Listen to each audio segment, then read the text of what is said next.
So today, I'm delighted to say that I'm in conversation with Julian Armitstead, author of Follow That Scent and The Runaway Clothes. Now, Julian is a playwright and a teacher.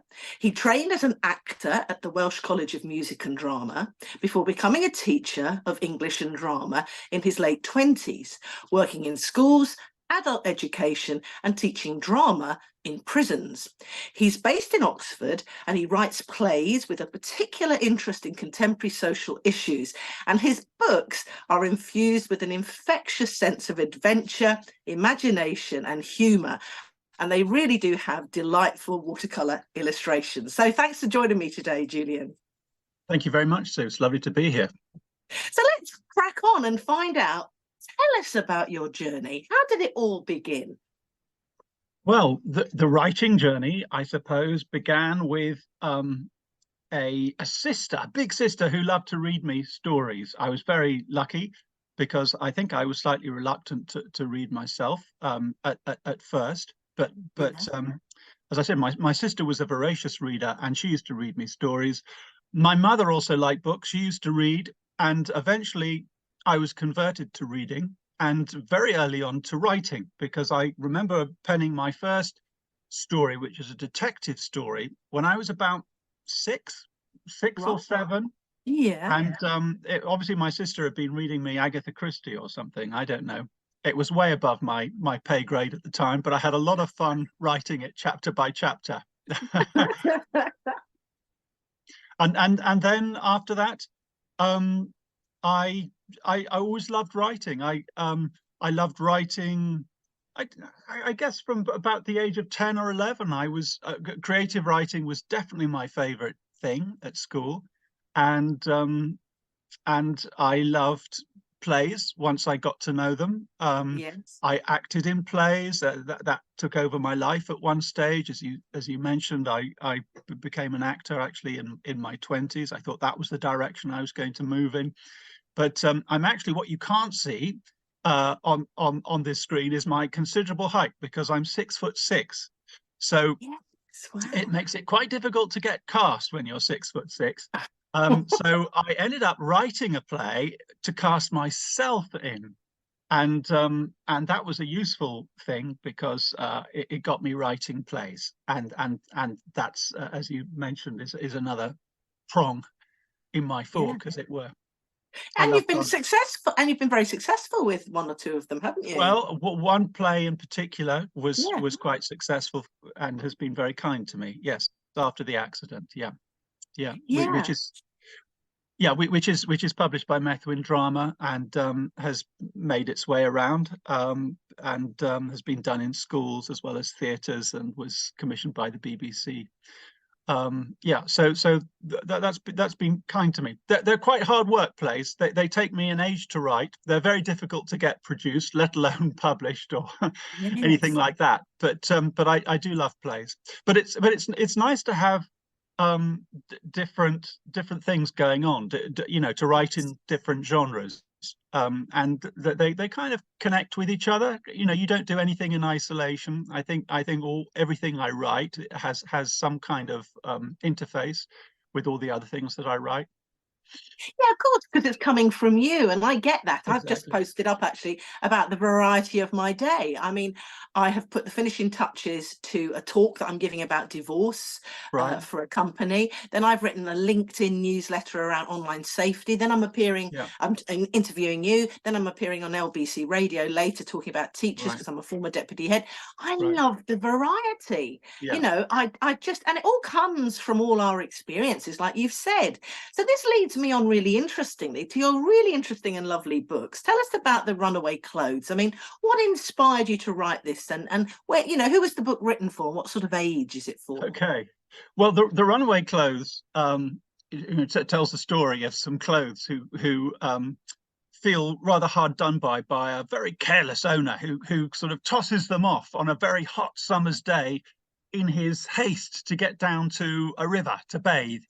And these clothes are sort of lying by the side of a cart track in a field, and one by one they pick themselves up, shake themselves down, and decide that first of all they could combine without their owner, and secondly, that they'd be better off without their owner, and so that's how they become the runaway clothes. So it's a kind of rather surreal adventure story. And where did it start? It's a good question. I think it started with the notion of what happens to old clothes. And my mother used to be a great mender of clothes, and she used to make clothes actually herself.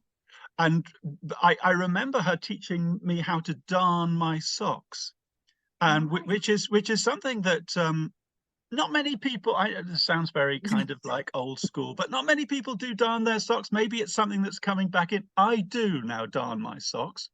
Wow. And anyway, combined with that kind of childhood memory, I'm also quite an untidy person, and I think I've probably passed that on to they might deny this, but I might have passed that on to my children, particularly one of them. And you know, when you're a parent, you kind of try and set up cautionary tales sometimes. Like, well, if you don't tidy your room, and I think one of the origins of this story was, what would your clothes say if they, you know, if when they're scattered about, not being looked Yeah. after, and so on and Yeah. so forth. So it's one of those things that grows out of various things, and difficult to say exactly which of those was the original cause, but all of them combined, rather like the clothes themselves, and then came to rest in my imagination. And then I think the way the story starts is that, you know, there's a shoe cast aside by the side of an old cart track, and he starts talking to the other shoe, and you have a story, and it builds up, and that's how stories accumulate and tell Yeah. themselves, really. Absolutely super. And tell us about the main character, because he's an interesting one, isn't he? McCavity. Yeah, well, McFogarty is the Oh, owner, McFogarty. and Sorry. that's right. McFogarty is the owner, and we don't know very much about him. I mean, except that, you know, he was obviously quite hot on that day, and he hasn't been looking after his clothes. So we learn about him through the way he's talked about by the clothes, and the Yeah. clothes live in a certain amount of fear of being reowned by him, and so every time they kind of combine and get together, and they start walking together down the old cart track, there's this refrain of, you know, don't be too loud unless you want McFogarty to find us. So McFogarty is their own cautionary tale. But in the end, in the story, of course, they do come across McFogarty, and McFogarty wants to reclaim them, and comes running up the hill towards them, you know, shouting, "Stop thief, you've taken my clothes," because of course he doesn't understand that the clothes now have a life of their own, any more than we would if we saw our clothes coming running towards us. But it's too late for McFogarty, because he's lost the, not only has he lost the trust of the clothes, but the clothes have discovered something that they didn't realize they had, which is the capacity to be independent, to be self-reliant, to Yes. be to aspire to a life of joy and freedom and liberty, and so on and so forth, all the things that we would like to lead. And if they can do it without an owner who's very careless of them, that's exactly what they're going to do. It's a message underneath it, do you think? And it's a huge romp, and it's great fun, and the Mm, illustrations are fab, and you've got a thank you. video, I know, to go with it. Yes, Um, yes, do you think that's a bit of the message? I love all that underneath, because lots of children's books are a bit like that, where, you know, yeah, you can read it at that level, but yeah. actually what you've just described is a very interesting other level. Yes, thank you. I mean, I have come to believe this myself, and it wasn't part of my thinking when I wrote it, because, as I said, that, you know, stories can tell themselves, and they Mm, don't need a serious point necessarily, yeah. Yes. particularly a children's story. But the serious point comes afterwards, and then you realize it was there all along, informing the way the story builds up. And I think the more serious point, if it's not too pretentious, is that for adults every bit as much, if not more so, than children who don't actually have jobs, or, you know, really well-defined Mm, roles, mm, the things that we grow up to do as adults very often take over our lives and ourselves. I mean, you were a deputy head, I've been a teacher, and there have been moments where the school, the job, the requirements of the task takes over from what you thought originally you were going in to do. And I think that's true of so many. Well, I think we all have that experience when we have to reclaim our lives, right? And so the clothes are doing just that. They're reclaiming themselves from an owner, and the owner wants them back. And that's the thing, you know, your job wants you back, your role wants you back, and you're saying, no, wait a minute. I think there's a negotiation, you know, to have here. I will come back, but only if you look after me, if you cherish me so that I can cherish you. Otherwise, it's, you know, it sours on both sides, doesn't it? So I think that the Runaway Clothes are staking their claim to having a life of independence and joy. That's what it is. And I think adults will recognize that. And I think on some level, kids might see some of that, although for the most part, of course, it's just a joyful romp. Interesting thing about what you've just said actually is older children could actually read it in school, because a teacher could take it and run with that theme if they wanted to, couldn't they? Absolutely. Yeah.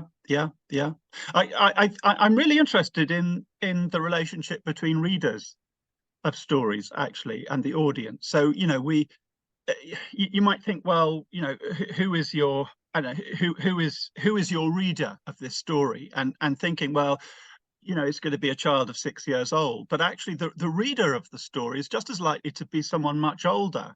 It might be an older sister, as in my case, I was read to by an older sister. It might be a parent, it might be a grandparent or an aunt. In other words, the age gap might be very significant.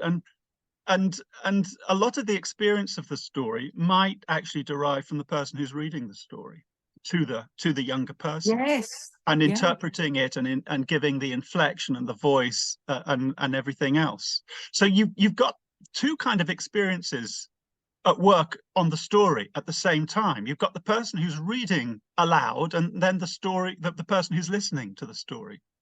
Absolutely. It's just lovely at that level, isn't it? It's very intriguing. So you can read it at all the different levels if you want to. That leads me on to asking you about Follow That Scent. I mean, who's that written for? Tell us all about that and your video that goes with that as well. Thank you.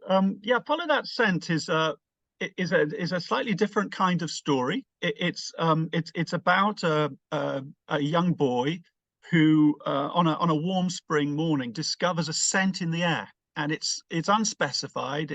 We don't know where the scent comes from, except that it proves so delectable to the boy that he loses interest in the ice cream that he holds in his hand, and he puts the ice cream in his pocket where it starts to melt. And of course, the moment you have a melting ice cream in a child's pocket, you've got something happening, and there's going to be a consequence. And the consequence is that a wasp picks up the smell of the melting ice cream and sort of locks onto the pocket of the boy as the boy follows the scent. And then a bird sees the wasp, becomes very interested in following the wasp, and then a cat follows the bird, and a dog the cat, and it runs into a horse with a rider on top. So you've got this kind of formula of animals following each other.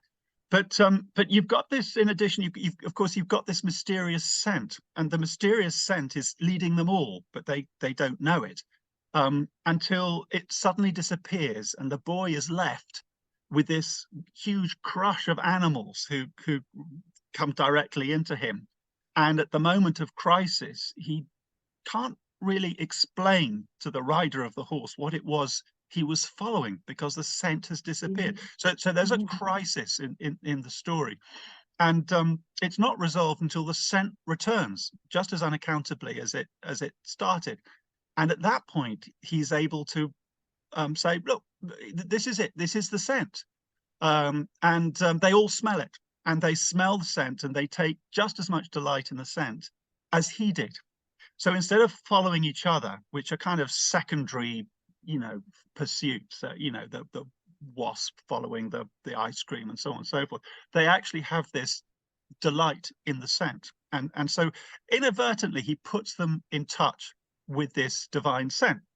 And at the end of the story, the boy has to go because his mum comes to collect him. and he leaves all the animals and the rider of the horse to follow the scent.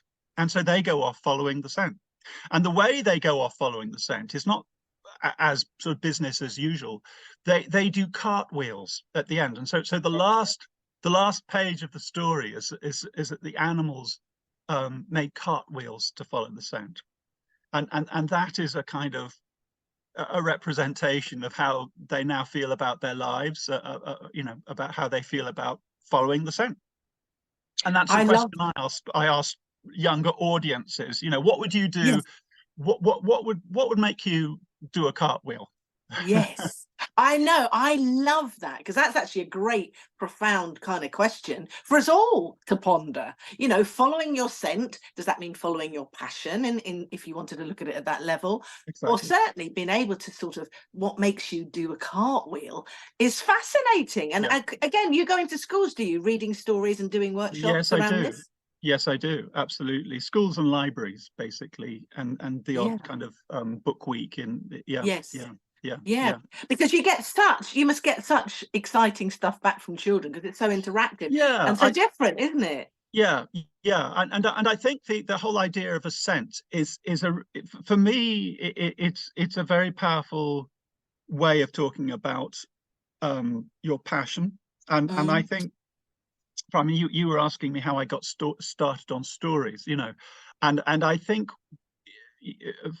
for you know for all of us, really, our passions can be located very early on in our lives, when we yes. feel maybe we're not physically doing cartwheels, but we Yeah. connect with something, be football or stamp collecting or whatever it is that suddenly lights a fire and puts us in touch with something that is going to supply us with energy, to go through lots of things we don't like. And later on in our lives, when we get a bit lost, it's always worth sort of recollecting what does give us energy. Where is your scent?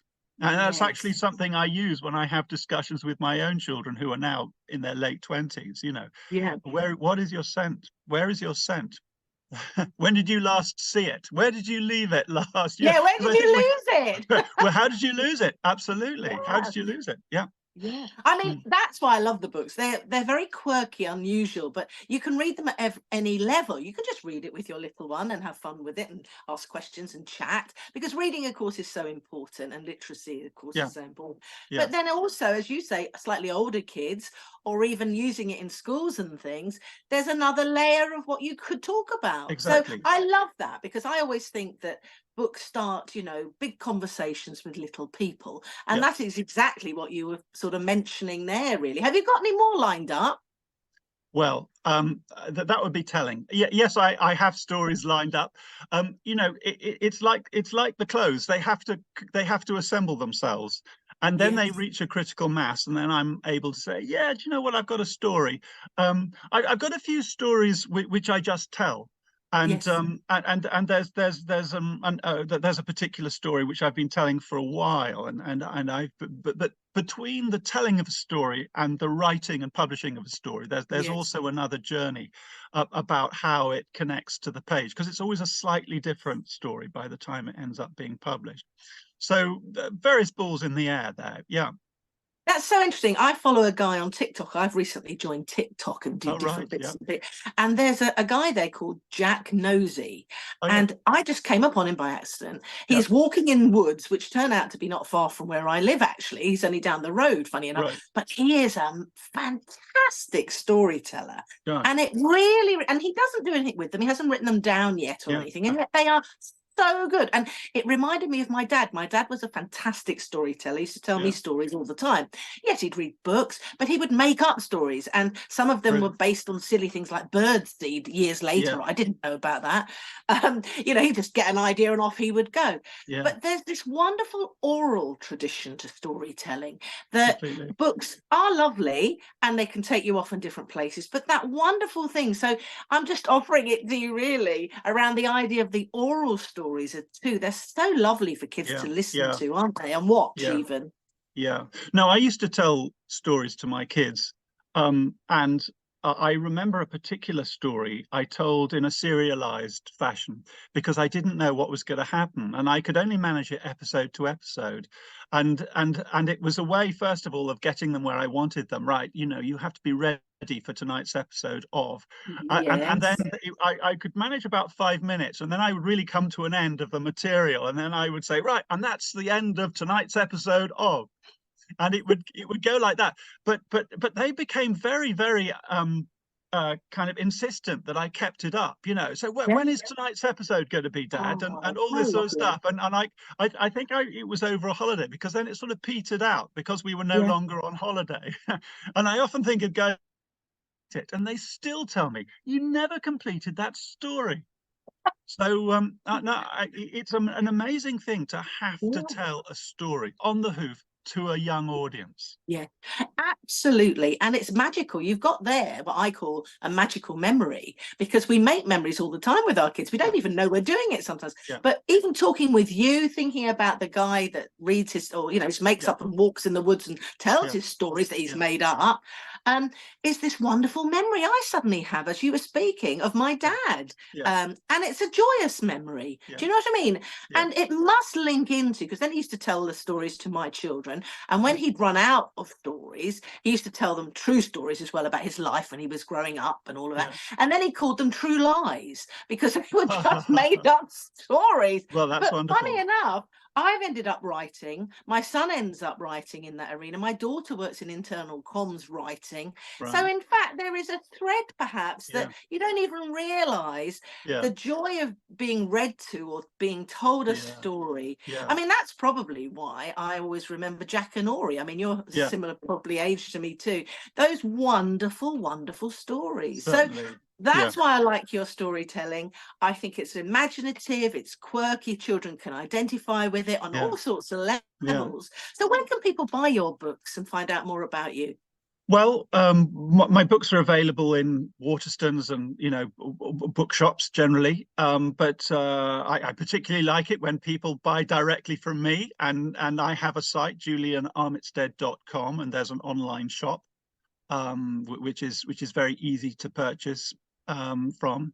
And other than that, I'm sort of generally on social media. But like I say, I do have a website, which is concerns my work as a playwright as well as a children's Yes, author. because we'll put those links to your social media and to your website on, Thank you you. know, what we Yeah, create here as well. But I do encourage everybody to go and explore your beautiful books and look out for what else you come up with in your journey. So thank you so much for joining me today, Julian. thank you very much, Sue. I've really enjoyed it.